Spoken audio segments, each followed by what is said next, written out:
Assalamualaikum warahmatullahi wabarakatuh. Perkenalkan, kami dari kelompok 7 akan mempresentasikan hasil diskusi kelompok kami, yaitu bab 7 tentang teknologi informasi untuk keunggulan kompetitif.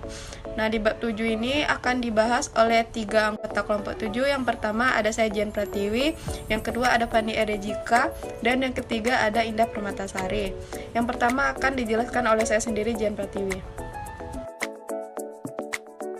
1. Definisi teknologi. Teknologi adalah kombinasi dari keterampilan, pengetahuan, kemampuan teknik, material, mesin, komputer, dan peralatan lain yang digunakan oleh orang untuk merubah bahan baku menjadi barang yang bernilai. Nah, teknologi dalam informasi berarti kombinasi keterampilan, pengetahuan, dan kemampuan teknik, material, mesin, komputer, dan peralatan lain yang digunakan oleh orang untuk mengubah data menjadi informasi yang berguna untuk pengambilan keputusan bagi pihak manajemen atau pimpinan perusahaan. Dengan adanya teknologi dapat mengurangi penggunaan tenaga kerja, tetapi bila dikelola dengan baik, teknologi dapat memberikan keunggulan kompetitif dan sekaligus memberikan peluang kerja untuk memasarkan barang dan jasa yang dihasilkan dari penggunaan teknologi tersebut. Yang kedua, definisi teknologi dan informasi. Oxford English Dictionary, teknologi informasi adalah hardware dan software, dan bisa termasuk di dalamnya jaringan dan telekomunikasi yang biasanya adalah konteks bisnis atau usaha. Martin 1999 menyatakan bahwa teknologi informasi merupakan teknologi yang tidak hanya pada teknologi perangkat keras dan perangkat lunak yang akan digunakan untuk memproses dan menyimpan informasi, melainkan mencakup teknologi informasi untuk mengirim atau menyebarluaskan informasi. Jadi, teknologi informasi adalah fasilitas-fasilitas yang terdiri dari perangkat keras hardware dan perangkat lunak software dalam mendukung dan meningkatkan kualitas informasi kepada masyarakat secara lebih cepat dan berkualitas. Manfaat teknologi informasi. Manfaat aplikasi teknologi informasi di berbagai bidang antara lain: 1. Bidang ekonomi.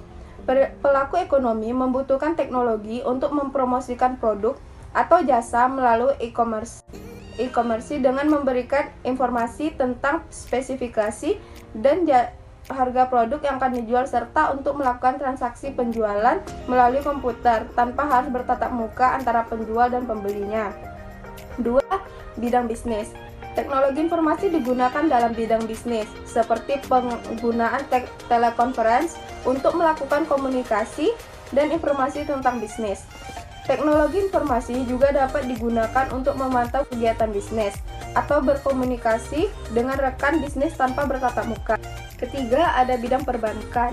Penggabungan teknologi komputer dan teknologi komunikasi dapat memberikan pelayanan yang baik kepada nasabah atau pelanggan untuk mengambil uang berapa kali pun dalam sehari di ATM. 4. Bidang pendidikan. Teknologi informasi bermanfaat di bidang pendidikan karena dengan menggunakan sistem pengajaran berbasis multimedia, menyajikan materi menjadi lebih menarik dan tidak membosankan, serta dapat dengan mudah belajar dengan melakukan belajar jarak jauh atau e-learning. 5. Bidang kesehatan atau medis. Teknologi informasi banyak diterapkan pada peralatan-peralatan medis, seperti pendeteksi jantung, mendeteksi kondisi jantung, USG pada ibu hamil, dan lain sebagainya. 6. Bidang pemerintahan. Teknologi informasi dapat membantu masyarakat untuk mengetahui berbagai peraturan-peraturan pemerintah, baik melalui web atau situs pemerintah. 7. Bidang industri atau manufaktur.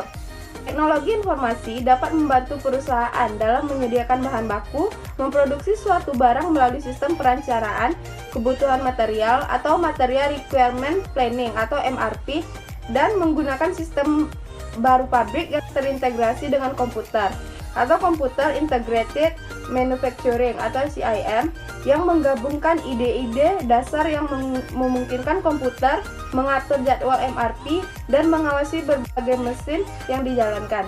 Selanjutnya akan dijelaskan oleh Fanny Erejika. Hai teman-teman, saya Fanny Erejika. Baiklah, saya akan menjelaskan materi yang berikutnya mengenai batch processing dan online processing.